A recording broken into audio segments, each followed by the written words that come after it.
ndabaramukije nshuti mwese bakunze imbonesha kure Dikobu TV ijudonda mu mahanga ndabaha ikaze mu ano makuru adasanzwe mushikirizwa n'imbonesha kure Dikobu TV.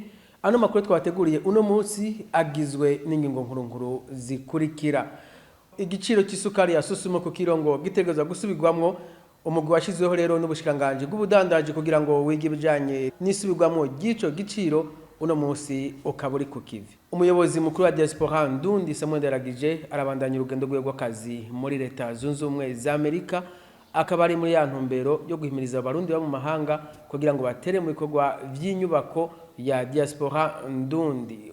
Umuvugizi wa diaspora Ndundi Simon Ntuzumwami akaba ari mu ano makuru ari umutumire adushikiriza bijanye n'ivyo bikorwa by'urongo ya diaspora Ndundi, akatubwira kandi n'ibijanye n'imyiteguro ya Burundi Day muri diaspora Ndundi.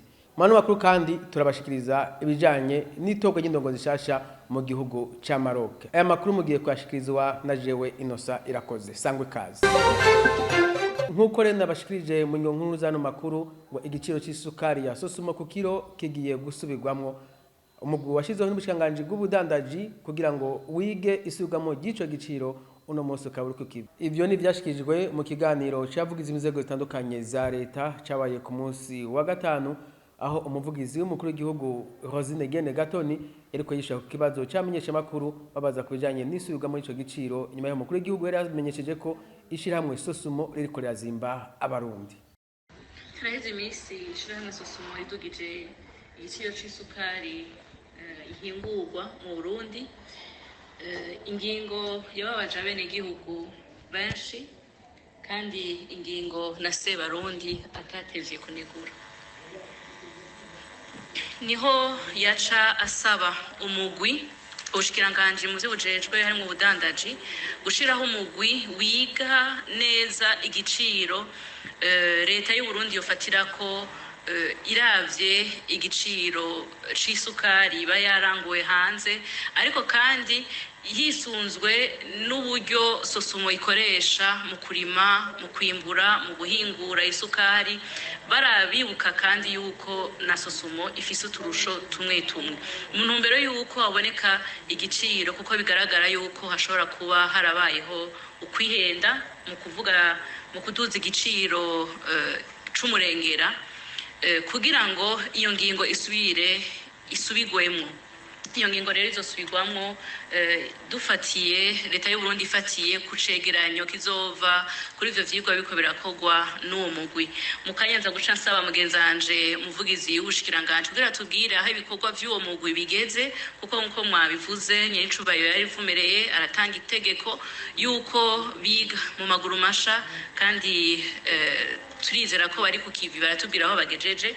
Ariko ni nakaryo kandi ko gusubira gutera kamo kwibuka yuko nkuko yabishikirije mu butumwa mu ndamutso twashikirije ku izina rya se Barundi yuko indongozi yose ingingo zose dufata zitegerezwa kwisunga ineza y'umwene gihugu.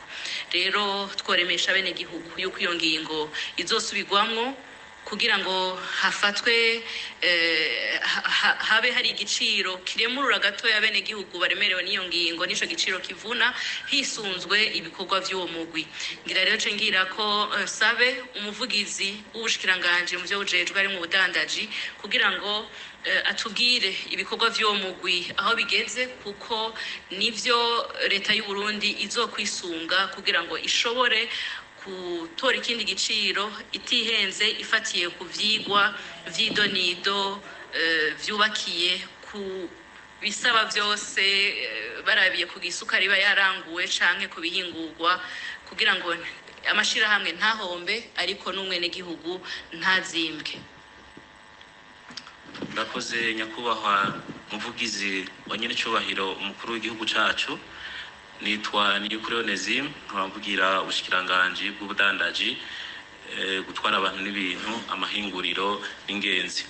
Nkuko mubishikirije ubushikiranganje bwarafashe nkama akamo ka se Barundi kugira ngo turabe neza higwe ibijanye n'igiciro cari cashinzwe, kugira ngo turabe neza yuko ico giciro cyoba vy'ukuri cafatiye ku turusho twose baba abadandaza bayikura hanze canke ihinguriro Susumo risanzwe rihingura iyo sukari ngaha mu gihugu cacu twoba twarisunzwe.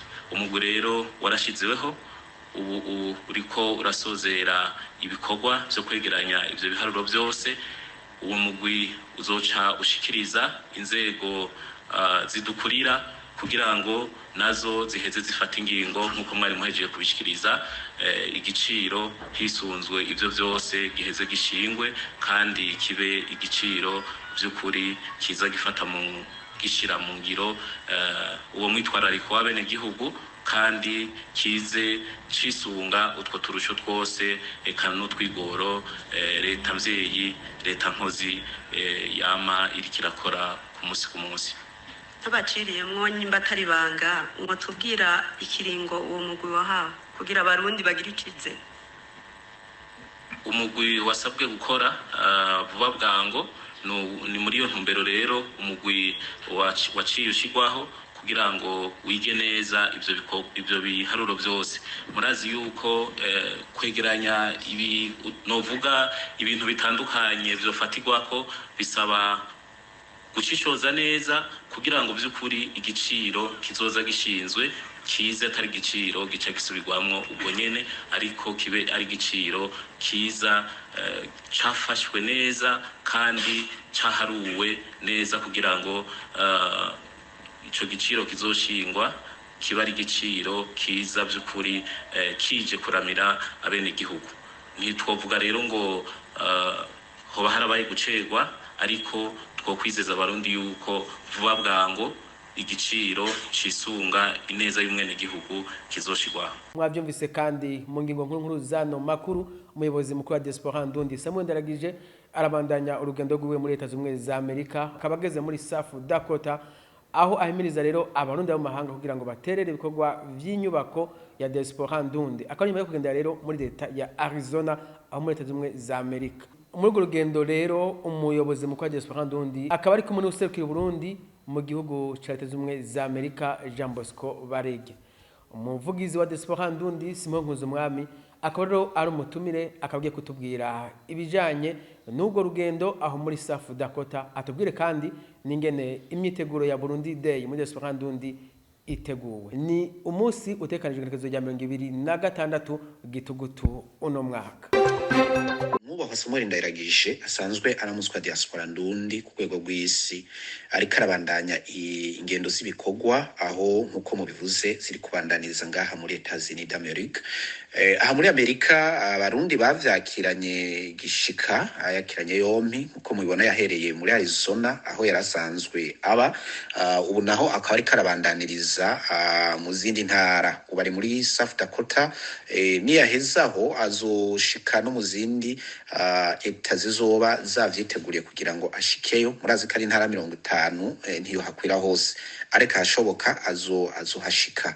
Abarundi bavyakiranye igishika kinini cyane kandi ingeno ntizizoba zigarukiye ngaha bivanye n'imyikoro kizobiri. Murazi ko ibikorwa byo kwitanga arashobora no kuzoshika na Australia yongere ashike na Canada n'ahandi kuko n'umuvyeyi wa bose ategerezwa kuzotunganiriza abo bose bifuza ko yohashika.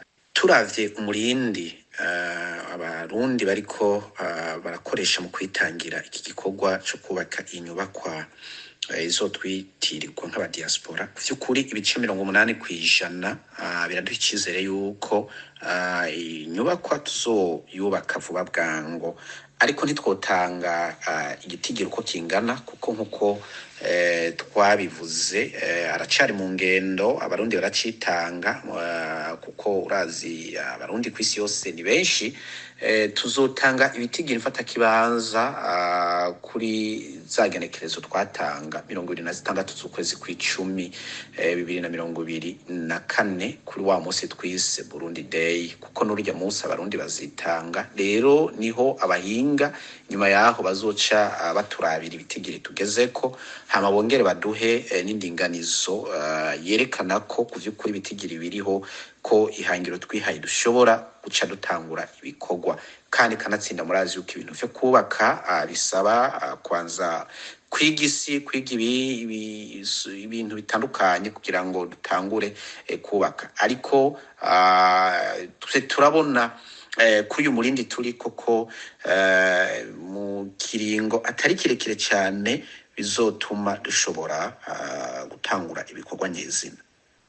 Kurijanye n'umunsi twise Burundi Day uzoba kwigenekerezo rya 26 kwezi kw'icumi 2024 n'umunsi uri kurategurwa neza cyane ku rwego rushimishije. Tugiriye ko twoca tubamenyesha ko kuri uwo munsi abarundi bose aho bari ku rwego rw'isi bazoba bambaye impuzu zera ku bashobora kuzironka, ku batazironka nabo bazogerageza kwambara impuzu zirimo amarangi agize idarapo ryacu ry'igihugu. Hama bongere bagire n'igikorwa citwa kuririmba indirimbo Burundi bwacu, bibukanye tena nuko twashoboye gushika ku ntsinzi yacu kwikukira n'abayidushikanyeko.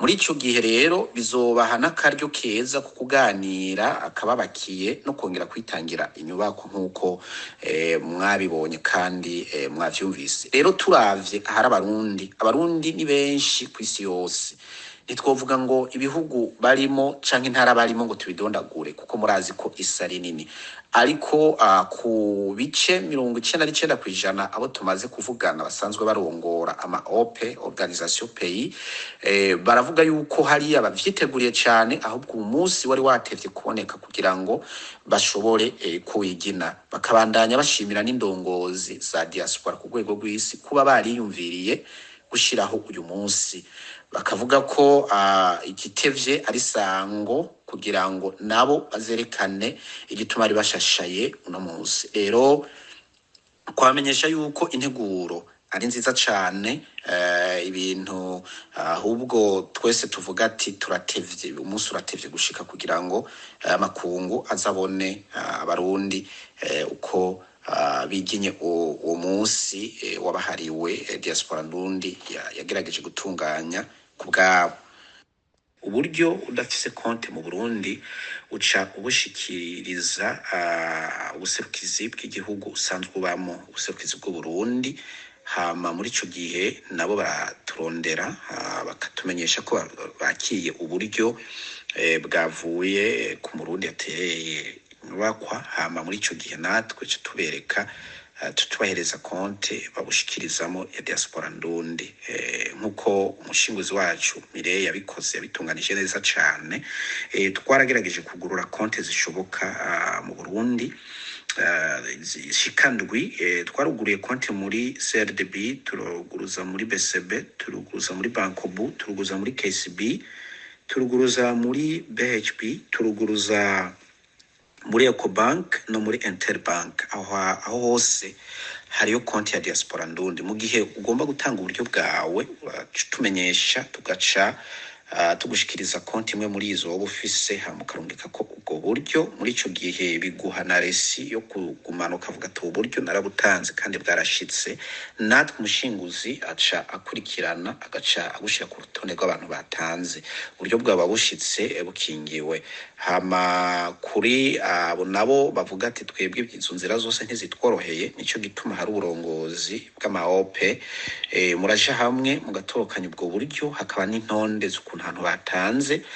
Umuntu ahejeje kwegeranya ubwo buryo acahamagara uburongozi bwa diaspora ndundi ku rwego rw'isi, bagaca bamushikiriza konte ashira ku ubwo buryo, agaca yongera akabashikiriza n'urutonde rw'abo bantu batanze ayo mafaranga. Tugaca rero dushobora kubashira ku ntonde z'abantu bose batanze. Muri ico gihe rero uburyo bwawe buzokora mu gihe hagezwe ko tangura ibikorwa, kandi uburyo ntibuzokora hataba ya assemblée générale yemeza ati ibikorwa biratanguye mu buryo buhari. Rero ubu buryo ni mushobore kubukuramo utangure gukora ibikorwa, bizoca muri transparence nziza. Arico gituma noremesha abantu ko uburyo bwabo buzoba bukingiwe cyane gose, kandi butazoshobora gukora igikorwa na kimwe butategekanirijwe. rero nibareme uburyo bwabo burakingiwe ibice 100%. Mwabyumvise kandi mu nkuru zano makuru mu gihugu ca Maroc abarundi ba muri ico gihugu baraye bitora indongozi nshasha zigiye kubarongora. Uworongoye abarundi ba mu gihugu ca Maroc yatowe akaba dushikiriza imigambi mikuru agiye kurangura.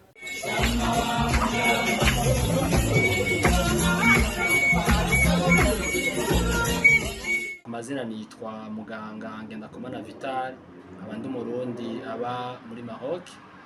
Neza njenza mu gisagara ca Fes, nkaba mperuka kwizegwa n'abarundi ngo ndabarongore muri diaspora y'abarundi baba muri Maroc. Hama guhurira hamwe birakunda kuba iyo hari ibikorwa vyatunganijwe haba mu buserukizi bwa diaspora dufashanije n'ubuserukizi bwa ambassade hamwe n'ishirahamwe ry'abaserukira abanyeshure biga hano muri Maroc.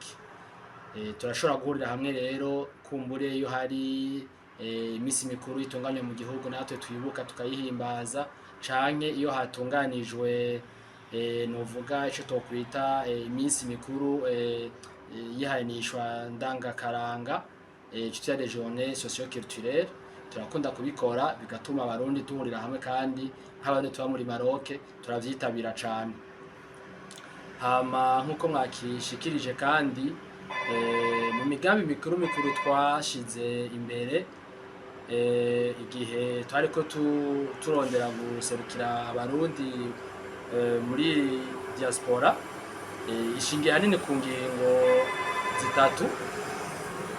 Bwa mbere ni ukumenyekanisha igihugu cyacu ciza c'u Burundi mu makungu, aho tuba turi umurundi wese ahari akumva yuko ategerezwa kurata igihugu cyacu ciza c'u Burundi, tukakivuga neza kugira ngo abari bo bose bakavyumva ko igihugu cyacu dufise ibintu vyinshi vyiza kandi vyo kurata. Ivyo navyo tukazobicisha cane haba kugura imyambaro irata igihugu iriko idarapo z'igihugu canke handitse ko Uburundi, kugura utundi twose twerekana ishusho nziza y'u Burundi, haba gutunganya iyi minsi novuga les journées socio-culturelles kugira ngo twerekane akaranga kacu ku Burundi, tugatumira ndetse n'ayandi ma nationalité bakaza kuraba ivyo dufise ivyiza vy'u Burundi. Hama umugambi wa gatatu twifuje gushira mu ngiro cane n'umugambi wo guterera mu iterambere ry'igihugu kugira ngo dufashe dushigikire yambona kazoza 2020-2060 kugira ngo twinjire mu iterambere rirama. Nk'abantu turi mu Maroc turifuza yuko tuzoterera cane tubishishije cane umugambi mukuru twise réflexion, cercle de réflexion. Ni kuvuga ko twifuza yuko dushaka ko abarundi bari mu bwa Maroc bamwe bose bazoja hamwe selo yuko bari muri domaine zimwe muri ico gihe bakiyumvira ikintu boshobora gukora, umugambi boshobora gukora bakawutanga kugira ngo dushobore guteza imbere igihugu cyacu ciza c'u Burundi. Ico ni ikintu kizayikomeye cane, ndetse tukanaterera rero no mu buryo no mu vy'uburyo dushobora kuronka tugaterera kugira ngo igihugu cyacu c'u Burundi naco kibone yuko turiko turaciyumvirako.